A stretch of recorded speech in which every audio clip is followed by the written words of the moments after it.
mbokk yi internet info leeral siyaar na leen nuyu nañ leen ndokkeel na leen fi leen daan ndokkeele seen leader info leeral tey nag xam ngeen ne lii di équipe nationale Sénégal mu ngi doon jongante ak lii di Malawi waaye daal gis nañ ne ndam dimul ndam dikul lii di Sénégal daal da say jëlee benn match nul waaye gis nañ ne ci biir match nul boobu nag Sénégal qualifié na ba moom mujj jël première sax nag tey nag ñu def leen si ab taxaw seetloo xam ni danañ taxaw wàcc ci biir askan wi laaj leen ñoom nañ gisee équipe nationale Sénégal bi waaye sax nag dana leen laaj ndax ñoom tolluwaay équipe nationale bi ni ñu ko gisee dem na wala du dem ak bu demee daal yan jafe-jafe lañ gis ne moo tey équipe nationale ba équipe nationale daal mu nekk si tolof yi si guddi yi ñu toll nii mu doon loo xam ne qualifié na waaye benn victoire la qualifié ñu jëm ci huitième de finale te huitième finale yi xam ngeen ne dóor toog la dinañ dem stade Léopold Senghor fekk fa maanaam kii dégg stade bi maanaam danañ ko seetaan moom it moo andil nu ab xalaatam waaye askan wi ñenn si ñoom dana leen tànn pour ñu wax seen xalaat ñoom ni gisee lii di équipe nationale bi ak lan leen yaakaar si équipe nationale du Sénégal daal buñ ko taxawalee dinañ ko ci kon ñu wàcc si terre bi dem seetaani image yo bon lañ ñuy jox doya diwuñu waaye dafa des na buñ sañoon day gën a dañ koy gën a defaraat daal ñu koy gën a defaraat ci côté encadrement bi ak côté joueurs yi ñu maanaam ñu yokk seen volonté quoi waaw parce que am nañu compétence bi am nañu qualité joueurs yi maanaam ay ci niveau international bi quoi lépp jàll na waaw li des daal mooy yokk jom ji waaw parce que li ñuy def baax na mais mënoon na gën a baax nii daal parce que côté attaque bi dafa manqué de trop même dafa manqué waaw man daal loolu laa amoon lu ma ciy déplorer waaw bu fekkee tamit am na daal luñ ci gën a ñaax ñu lu ma ciy dolli mooy ci côté staff bi ñu bokk benn yéene bokk xam ne bu Sénégal gagné ñun ñoo gagné waaw amul xaaj ak seen man loolu laa amoon lu ma ciy wax daal. ñetti match yi liñ jot a football maanaam dal na sa xel wala dalu sa xel ndax ñi ngi jëm si loo xam ne foofu moom dóor toog la rek maanaam huitième place yi ba jëm ba quart de finale ak demi finale. waaw dalul mën naa ne la dalul sama xel parce que li tax ma ne dalul sama xel mooy lii ñu am nii tey même bu baaxee war nañ mën a am lu gën a baax lii foofu laay waxee parce que door toog boobu noonu lu mot a bàyyi xel la am nañ qualité joueurs yi mais tamit maanaam kenn gënuñu équipe daal ci gàttal mais nañ gën a fas jom mooy gën a dal sunum xel waaw. tey boo doon am looy ñaax joueurs yi wala kii di entraîneur bi Aliou Cissé lu muy doon dëgg-dëgg. mooy man li ma jaaxal ci Aliou Cissé mooy mënagunoo xam suñu équipe type. onze départ yi daal xamugo waaw parce que tey 2002 ñun ba dañ doon xam 11 départ yi dañ ko doon xam wala bu dee am changement tamit 2 moo ciy am wala 3 mais da ngay xam ne ñii moom ñoo doon départ 2002 mais ñun ba léegi ba Aliou Cissé yore équipe beeg léegi man loolu dañoo am problème boobu noonu waaw problème boobu la na am man nag ma doon laaj loolu pour lan la waaw. kon daal gis nga ne jamono ji ñu toll nii yaa ngi leen di ñaax pour maanaam huitième finale bi ñu qualifié ba ñoom sax ñu ngi naan qualifié leen bëggoon mais qualifié nañ rek kon léegi daal yow gisal nga ne ñoom liñ football doy na la ci huitième place yi wala boog il faut ñu gën koo yokk ba xam ne jamono ji ñu toll nii équipe yu mag nag moo siy des jamono ji ñu toll nii presque. bon xam nga lu tax du ma mën a wax ne doyuma doy na ma doyuma mais. parce que fi may waxee mooy gis nga équipe yi amatuñu équipe bu ndaw équipe yi di képp ku qualifié coupe d'Afrique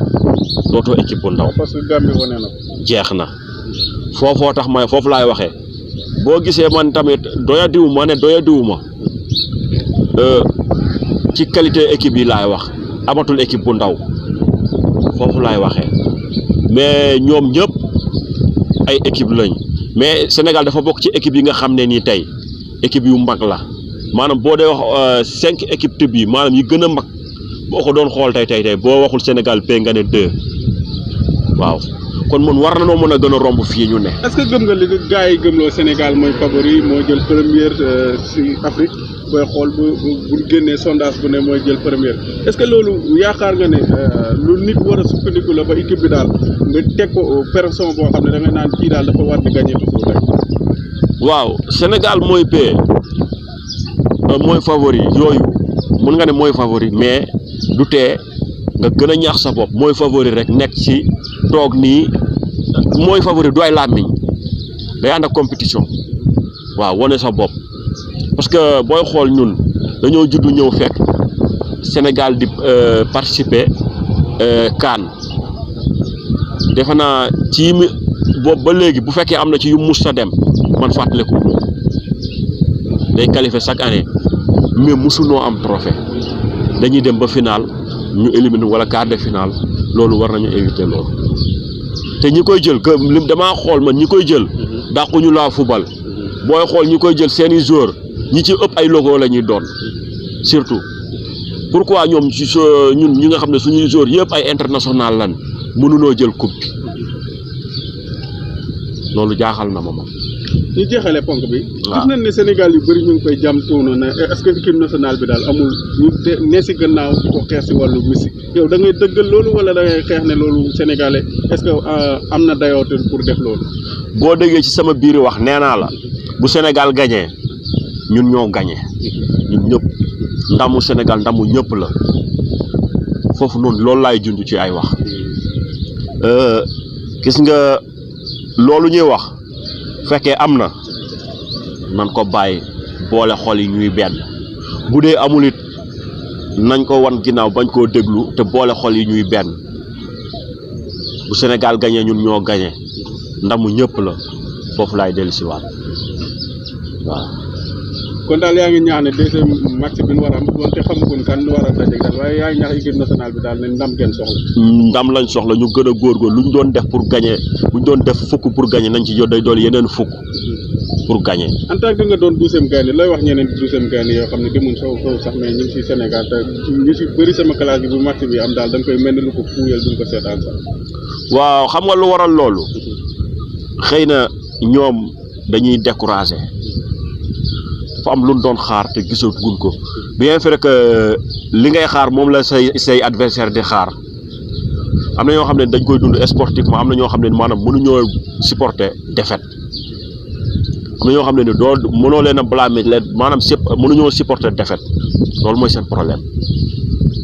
waaw moo tax am ñoo xam ne nag moom même bu Sénégal doon ñàkk 1000 fois dañ koy supporter ay sportif lañ waaw. Merci. Côté c'est match de football, il y a des hauts, il y a des bas. Il y a trois résultats, il y a la victoire, il y a le match nul et il y a la défaite. Et voilà, aujourd'hui on s'en sort avec un match nul. C'est difficile quand on regarde les conditions dans lesquelles ça s'est passé. On a eu beaucoup d'occasions, on aurait pu tuer le match, mais ça ne s'est pas bien passé. Ça aurait été une victoire. Donc, mais ça reste le football. On a encore un match contre l'Algérie, donc il va falloir tout donner pour avoir les 3 points de la victoire. Vous pensez que devant l'Algérie, vous pouvez faire quelque chose de bon? Écoutez, face à n'importe quelle équipe, nous avons notre mot à dire. Voilà, nous avons notre mot à dire face à n'importe quelle équipe. Tout est une question de détail. Et ça reste un match de football. J'ai beaucoup de respect pour l'équipe de l'Algérie, mais on sait pourquoi on est là aussi. Mais on peut dire que vous êtes déjà sous pression, hein? Tout à fait normal. Un footballeur qui n'a pas de pression, on peut arrêter de jouer au foot.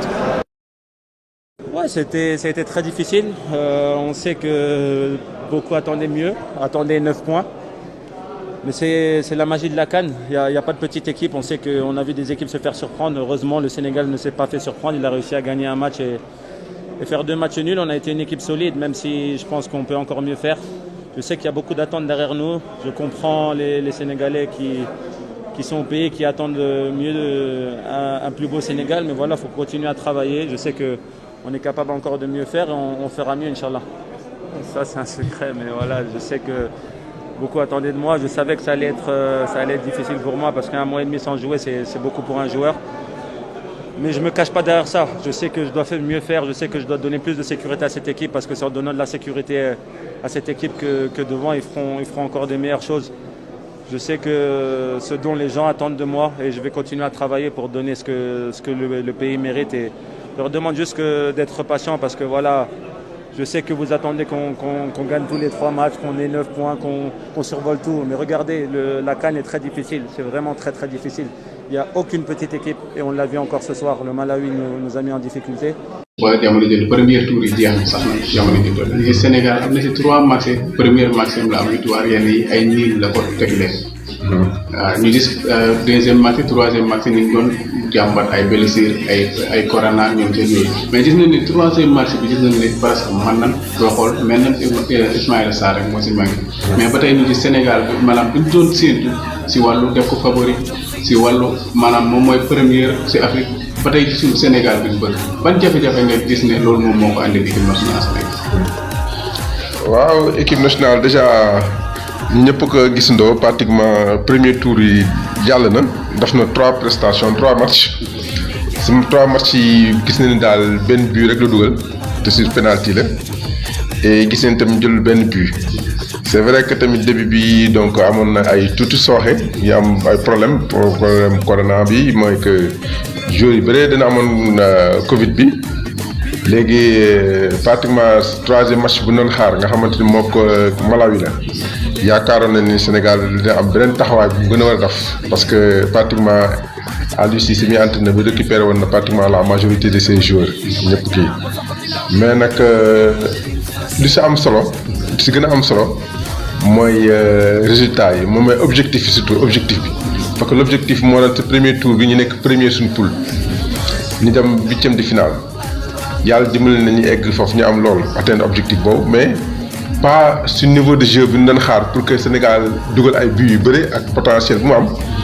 ak gagner match am surtout loolu gisuñu ko mais ñi ngi koy yaakaar peut-être 2e tour parce que gis nañ peut-être am na ay automatisme yi ñëwagul te am na ay erreurs yow peut-être am na ay jafe-jafe peut-être ñu suñu dirigeants yi am nañu xarañ boo xamante ni suñu demee ba 8e de finale yi dinañ corriger loolu yëpp parce que xamante ni 8e de finale moom foofu dóor toog la foofu moom amatul caaxaan foofu moom il faut nga gagner match boobu moom ak nu mu munti demee même boo defee 0-0 di nga dem comment dire prolongation di nga dem tiro bi ça veut dire que il faut que ngay gagner donc foofu nañu gën a xaaree nag équipe bi te yaakaar nañu foofu nag dañu gën a góorgóorlu vraiment mi joueurs yi seen bopp mi dirigeants yi seen bopp te ñoom xam naa ne am nañ conscience boobu te xam nañu itam pression bu topp si nekk seen gannaaw mi peuple bi yëpp. di xaan yaakaar ni am bii yaakaar ni comme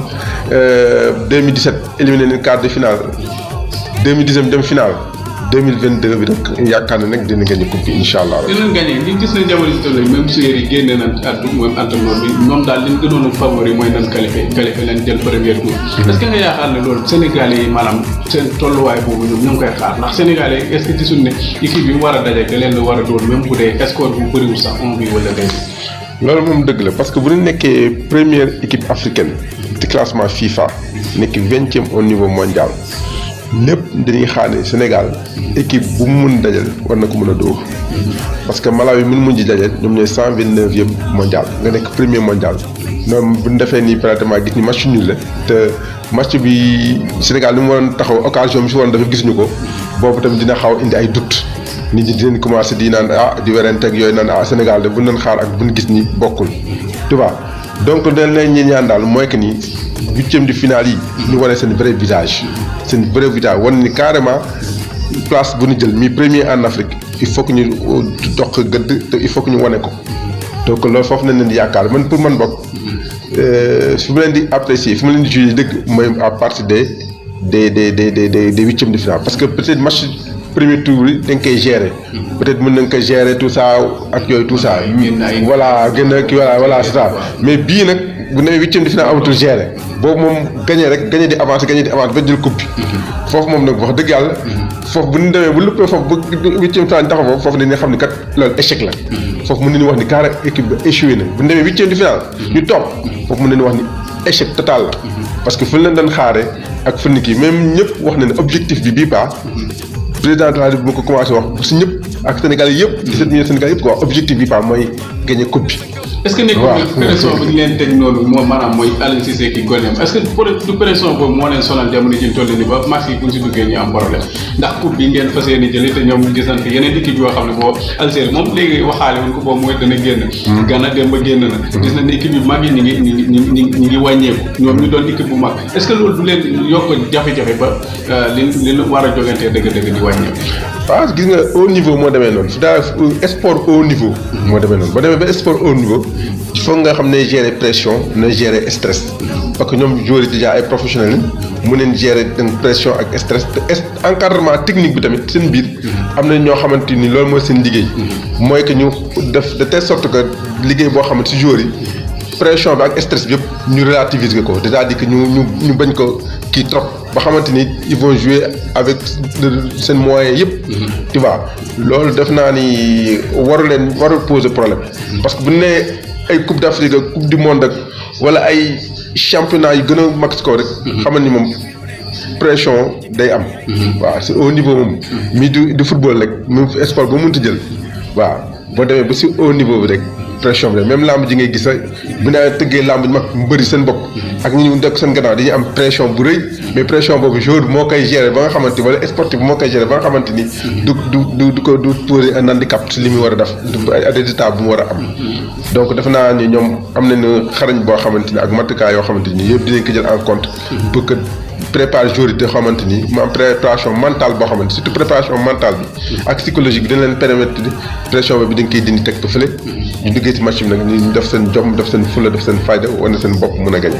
potentiel boobu xam naa ne processus si la ñuy jeexale gis nañ ne Sénégal yu bëri ñu ngi duut ak suñuy culture suñuy aada gis nañ ne daal am na ñuy joxoñ baaraamu tuuma ne boo muuru daal Sénégal dafa am ñeneen ñu ne si gannaaw di ko mystique pour équipe bi mën a ñàkk gagné yow loolu tey boo ma si doon defal benn taxaw seetlu loo ma siy defal. waaw loolu dinañ ko dégg di koy wax kañ naan ay ñii dañuy bëgg avancer ñii di teg ay bant pour ñu daanu te loolu wax dëgg yàlla ñu ñëpp ay sénégalais lañ parce que ndam bu ñu ko amee tamit ñu ñëpp ñoo siy kontaan. tu vois ñu ñëpp siy kontaan ñu ñëpp siy siggi donc daal li may ñaan mooy que ñëpp daal ñëw accompagner équipe bi jàpp si équipe bi def de telle sorte que ñu am ndam li comme ni nga ko waxee sa slogan bi maa ngi koo wuti ndam li.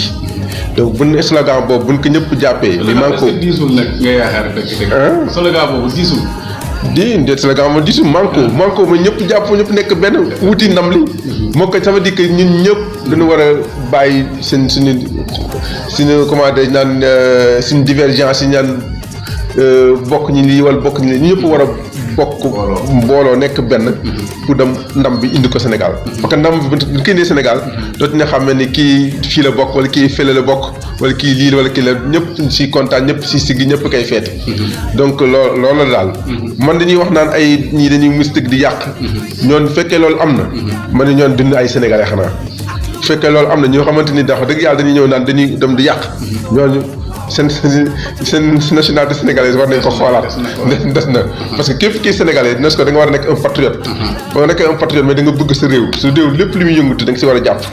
te ñun ñëpp dem ci comme day yëngatu si lii te ñun lii ñëpp xam ne loolu rek moo ñu manqué di nekk premier en Afrique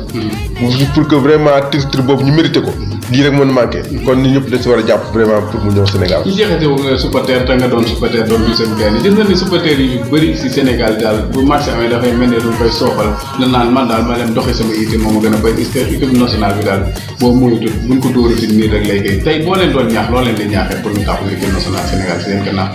waaw dañu war a xam ni équipe nationale Sénégal d'abord ñu ñëpp ko bokk patrimoine national la ci baax donc dina xam ni dafa mel ni sa dëkk rek war a dem uti dara wala dem guerre yi ñëpp si war a jël armes yi bokk si pour que ñu góorgóorlu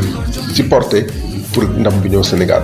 tu vois war a ñu négliger naan waaw équipe bi dañ koy dóor wala équipe bi tout ça dañu war a gëm ni équipe bi mën a gagner coupe bi dañ ko war a gëm ànd ak moom ni équipe bi lu ñuy potentiel bu ñu am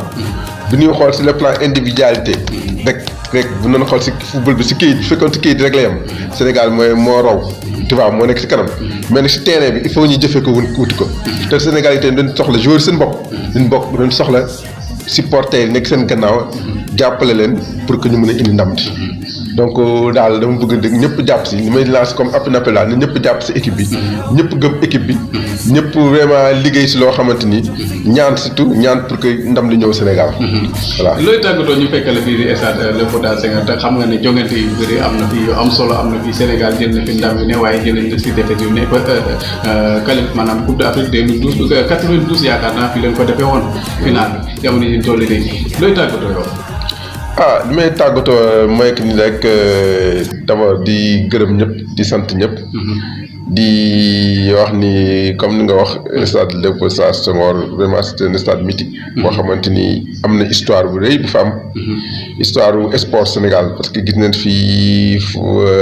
match yi am importance yu bëri football nekk fii ak nañ fi tamit compétition yi mag a mag mi nekk ay Coupe d'Afrique 92 bi loolu taxoon sax ñi gën a taxaw stade beeg yooyu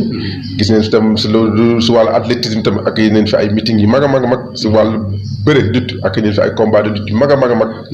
te stade toll na foo xamante ñi ngi ñaan yàlla tamit travaux yu gaaw commencé ñu defaraat ko bu mu baax bu mu mucc ayib pour que vraiment ñu mën a tamit accueillir Coupe d'Afrique ñun tamit Sénégal loolu la ñu ñaan bëgg nañ tamit Sénégal accueillir fii Coupe d'Afrique bi te si loolu la ñuy liggéey moo tax stade Sénégal bii ngeen gis ñu ko war a inauguré mois de février avancé na bu baax a baax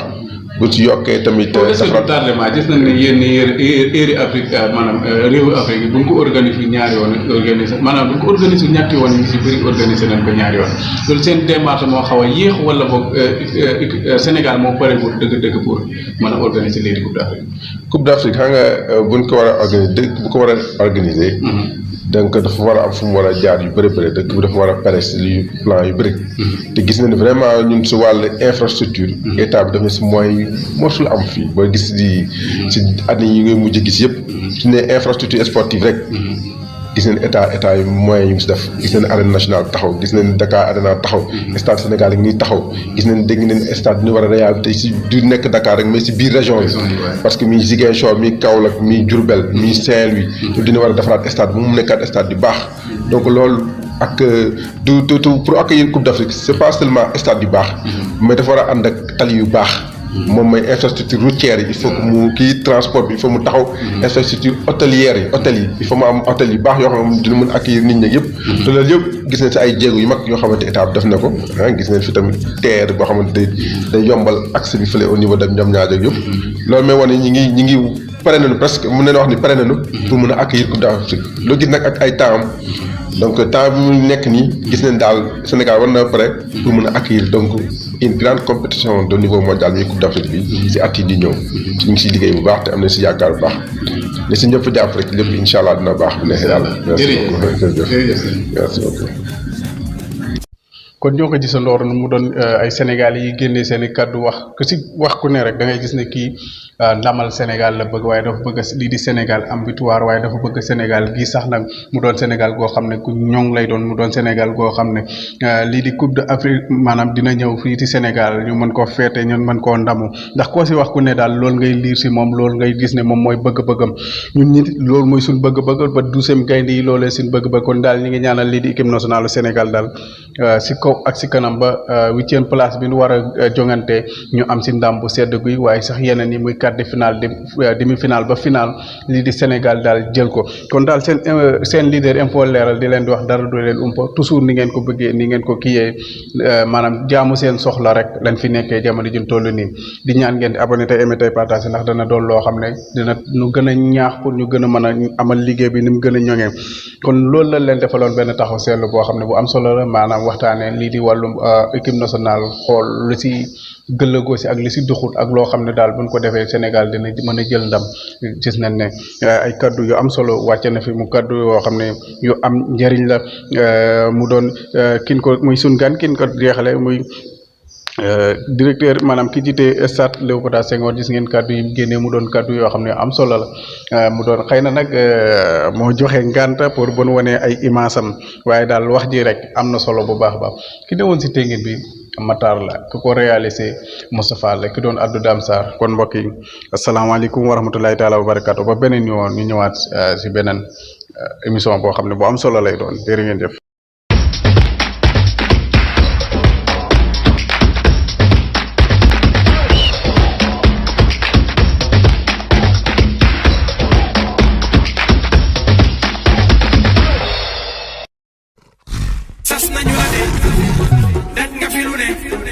ci tere bi yaay king kenn du la ñeme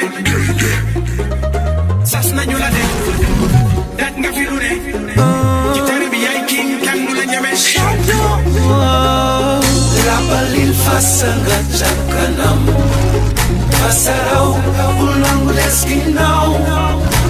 jom fis full ak fayda ku yóbboo daw buuru àll baa ngi ñëw gaynde njaay gaynde njaay gaynde njaay gaynde njaay mara wàcc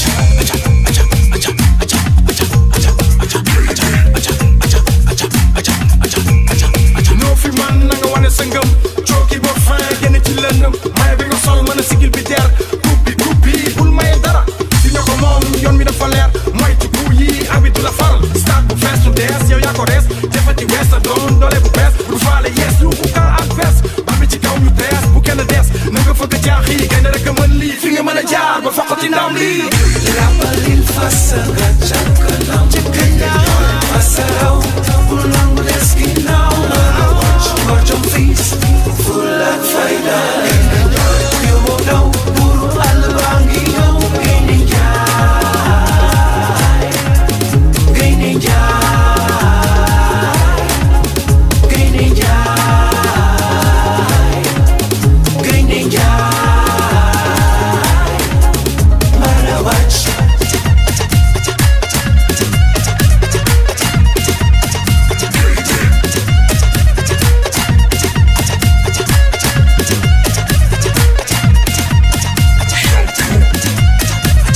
gaynde njaay du daw du tiit gaynde njaay gaynde njaay takkal sa fii mara wàcc dañ koy def na ko maam yi daan defee gaynde njaay ak lu mu jafe jafe ana sidi alin sooye waaw mam ba ca buba waaw sin ko mo dofen waaw la jojo waaw Cheikh Anta waaw Mamadou Dia waaw batlin sikki waaw bol singo waaw nata yàlla waaw wal jojo gaynde njaay gaynde njaay gaynde njaay gaynde njaay sas nañu la de nga firu de ci tere bi yaay king kenn du la ñeme sas nañu la de nga firu de ci tere bi yaay king kenn du la ñeme rappalil fasa nga càkkanam fasaraw bul nangu des ginnaaw ngor jom fis full ak fayda ku yóbboo daw buuru àll baa ngi ñëw gaynde njaay gaynde njaay gaynde njaay gaynde njaay mara wàcc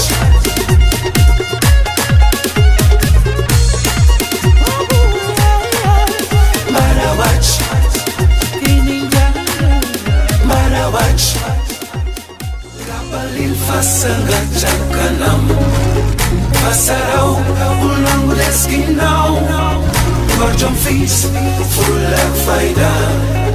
ku yóbboo daw buuru àll baa ngi ñëw gaynde njaay gaynde njaay gaynde njaay gaynde njaay mara wàcc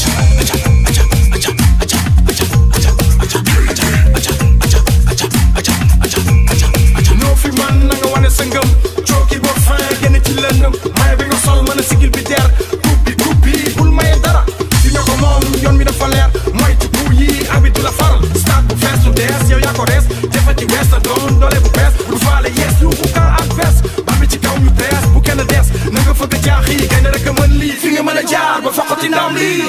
rappalil fasa nga càkkanam